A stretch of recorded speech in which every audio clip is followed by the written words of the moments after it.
Well, good evening. It's great to be back with you this evening. Thank you so much for coming and hanging out with us live here, Abundant Life Church. It's wonderful. So I haven't been here for a month. There was a time there where I felt like I was actually there all the time. There was a time there I think we were online sort of 6-7 days a week, 2 times a day. And now I'm completely at 6s and 7s. I don't know what I'm doing. I see new things coming up on my phone because the phone's updated and bits and pieces. But to all of my friends there, why don't you just give me a little shout out and say, hey, let me know who's here. Stop me from just feeling quite so alone. But thank you so much for coming and being with us.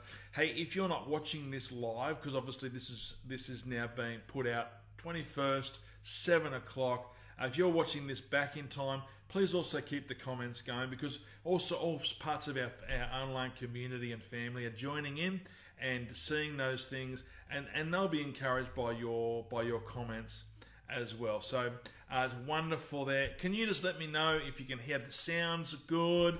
I'm desperately in need of a haircut, so I've got these wings coming out everywhere. So if the sound's good, the picture's quality good, I can dive in. So we're going to be together for a few minutes this evening. It is a Q&A, so please feel free to put your questions up there. I will do my absolute best to be able to answer those questions, but I'd like to spend some time tonight just talking about this concept of rest. So I had a brilliant staff meeting today. It's wonderful being back with our teams, and hey, how good have our teams been? Alex Roots last week, oh my gosh, just brilliant. Beth, Laura, Beck, Karen and Jesse and Felicity in this space last week were outstanding.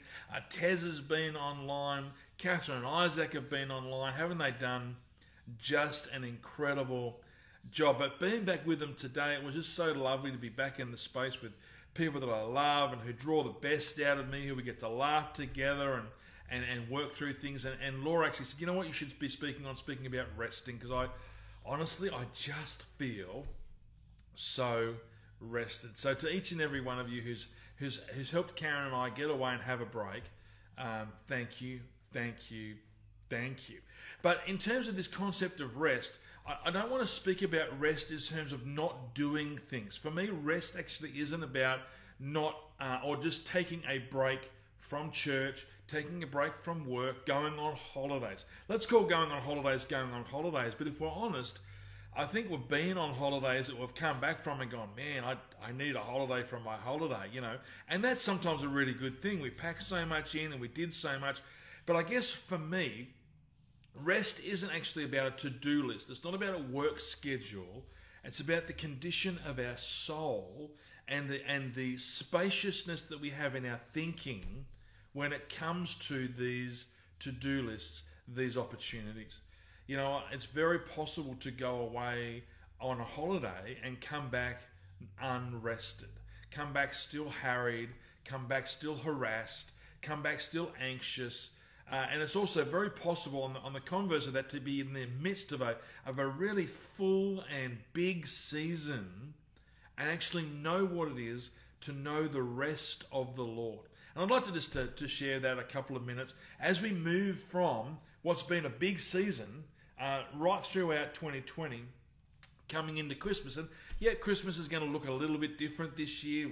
There's all sorts of things we can and can't do, both as a church and an organic family and part of community. But we're coming into a season which is traditionally quite frantic, and we actually want to know what it is to be rested in that season. I would love us to have the best Christmas season that we've ever had. And I would encourage us to be doing a little bit of a soul inventory, a lifestyle inventory, a way we're thinking and walking with the Lord, a way we're approaching people, and actually going, how am I dealing with the concept of rest? So we're going to have a little bit of a look at that tonight. I'm going to be as conscious as I can about my time, knowing that I'm just a little bit rusty. So thank you for your comments. Why don't you give me a bit of a woot woot?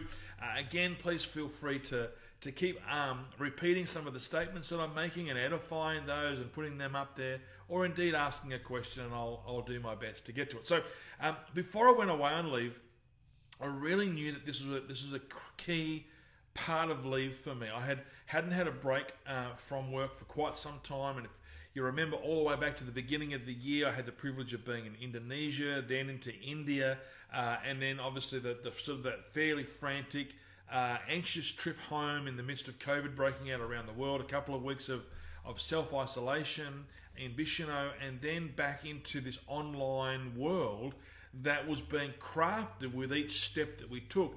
And it's been, to say the least, a really big year. And so I knew that coming into this time I was tired. I was tired in my soul. I'd had a lot of demands in my thinking, and I probably wasn't approaching rest. And you know how you know when you're not approaching rest? So this may be a little bit of an opportunity for us to do that inventory in our soul now. But when we start seeing potentials as being problems, when we start seeing opportunity as being an opposition, when we start actually saying, all I want to do is stop, I don't want to do anymore, stop the merry-go-round, stop all the things which are coming at me. And guys, the things which are coming at us are good, are there to reveal Jesus to us, in us, through us. And when we start going, no, that person or that opportunity, that promise, that potential is just a pain, we know that we actually have a rest issue there. And so maybe in your life right now, you're seeing some things at work, in your family, with your health, maybe with some friends, or maybe in a ministry area, an opportunity that used to bring you so much joy and almost energy, and is now draining you, and you're seeing things inside of that which are going, man, that's just a hassle. That's just a pain, and problems, instead of possibility or potential. And I guess I was quite aware of that in myself. So maybe that helps you a little bit to go, you know what, I actually need to investigate this rest thing a little bit more. I can tell you the best person to go and talk to rest about is actually Jesus. And actually say, hey, I think I might have a rest issue here. I think I may be a little bit, going a little bit too fast. I don't know if you ever remember riding a bike or running down a hill and you got up too much speed and you took your feet off the pedals and the pedals are sort of spun out of control. You get the death wobbles. I wonder if some of us are in that space and we go, actually, no, I know I'm getting close to the death wobbles now. And I get a sense that God would sort of say, you know what, yeah, if that is true for you, that's actually right. How about we talk about this? How about you enter into my rest? We'll open up the scriptures in a second and have a look at that. But how about you enter into my rest so that you can keep on running, but you haven't got so much momentum that you're actually going to go head over heels and skin your chin and potentially really hurt yourself. So as I was coming into leave, I really began to seek the Lord and say, this has got to be a different set of leave for me. There's got to be a different break for me. And I'm blessed in a church that actually encourages me and I guess all of us to take good breaks, to have what we would call a Sabbath, a day off. And the Lord really said this to me. He said, Matt, where there's no space, there is no clarity. So where there's no space, where there's no rest, all we're seeing is problem. We're seeing all these great, wonderful opportunities, things to do, exciting potential to unpack, great people to work with. But where there's no space, there's no clarity. I don't get to see them as God sees them. I don't get to take up His perspective. I don't carry a heavenly mindset. And what the Bible actually says, we've been seated in heavenly places. We've been given the mind of Christ. And when I sit in Father's lap and look down with Him, from Him, oh man, the whole world and my day looks so different. But when I'm running around with no space, I actually have no clarity. I can't see the goodness. I can't see the forest for the trees, so to speak. I can't see the goodness and the opportunity there is in these moment-to-moment, day-to-day blessings. So where there is no space, there's no clarity. And then he said, and where there's no clarity, there's no authority. Where there's no clarity, there's no authority. And I can't actually say to this issue. And I'm not actually talking about a person. I'm talking about the anxiety in me, or the restlessness in me, or the critical part of me. I can actually get to speak with authority to myself. Hey, Matt, calm down for a minute. Think what Jesus is thinking. See as Jesus is saying. That person, you love them. They love you back. And so slow down and actually have the authority that you have in Jesus to speak to that storm. Sometimes that little tiny dust storm. It's not an enormous storm. So where there's no space, there's no clarity. Where there's no clarity, there's no authority. And I was able to journey with that through the last 4 weeks. What a blessing. And I understand that there's a lot of stuff that everyone goes, oh, what I wouldn't give for 4 weeks off. And I totally get that. But the challenge for all of us, and it's right for me now, is as I come back into ramping up for Christmas with a to-do list, which I'm really excited about, opportunities and potential and promises to unpack, I could get completely worked up in myself again, or I could start saying, how am I going to move in this season? So let me just say this. Obviously, we know that there's a problem. We know that we live at swipe speed. We understand that we're not designed to absorb so much information so often from so many different sources. It is literally causing that sense of soul concussion. And we talked about that a little bit before I actually went on leave. There's a statement, if the devil can't make you bad, he'll make you busy. And the amount of things that we have to do, respond to, the amount of input or source inputs that we actually have is crazy. And please understand that both as staff and as a wider church governance, we are really beginning to look at that into this Christmas season, which is often obviously one of the fullest of the year, so we can actually help create space for you, for your family, but more importantly for your soul, and more importantly for you, the way that we are transformed by the renewing of our thinking, so that we can be full, but we don't have to be busy. We can be brilliant without being burdened. And so we are very conscious of that, but we understand the problem of swipe speed, soul concussion, an overload of often many times good things to do, but that actually end up bringing us from rest into a sense of weariness. Let me pull this verse out, because I think it's really important. Matthew 11:29. It says, "Take my yoke upon you and learn from me, for I am gentle and humble in heart." This is Jesus speaking.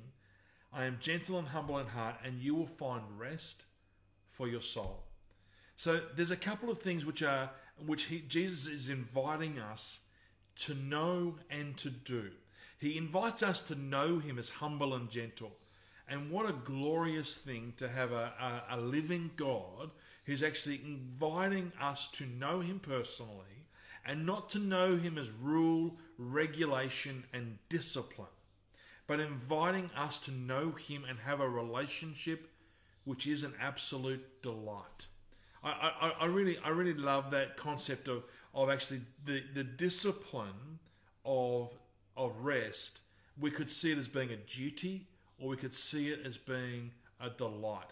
I'm just seeing a question. Is that a question coming out? I can't quite see that. Oh no, that was just another edification. Thank you so much to whoever put that up. But we can actually see this discipline of rest as a duty. And we can see this invitation into rest as a delight. And again, the loving heart of the Father that says, hey, come to me. But there's some conditions on this. There is actually says, take my yoke. It's an invitation. I have to take his yoke. I have to take that sense of his anointing, his presence, his teaching, his invitation. I have to take that upon myself. He's not going to come and land it on you. He's not a master. He's a lover of our soul. And so when he says take it, he's saying you can take this on. And as you yoke yourself in with me, I will lead you and you will learn from me. It's often said that when they were yoking oxen together, they would put a young oxen with an older oxen, because the older one would teach the young oxen that was yoked to it within the bullock team, so to speak. The older would teach the younger, would teach them rhythms, would teach them how to pull in time, would teach them how to share the load, would teach them how to get a cadence with their footstep that would mean the load was never as heavy. And Jesus is inviting us into a life which can either be really loathsome and a load, or that can be just lavished with exciting things to do, to see, to experience, to taste, and to enjoy. And he's saying, if you will yoke yourself with me, if you'll take that upon me and learn, you'll learn all about me, and there will be rest. The Passion Translation says this: you'll find refreshment and rest in me. So look, there's a whole raft of stuff in there. Rest is an intermission. And you can say an intermission, well, rest isn't a holiday. Rest isn't not going to church because I've had a busy week. Rest is an intermission. It's a place within the soul. And we were looking at this with the 1 minute pause before we went away. Just a minute. Just 1 minute to breathe and to say, I let everything and I let everyone go to you, Lord Jesus. Come and restore a soul union with me. Come and I take upon your yoke, your teaching, your anointing, your presence. I place it upon my shoulders, and I partner with you. I bind my heart to you, and in you I find rest. In you I find peace. And we do that 1 minute pause where we just breathe, where we take time out.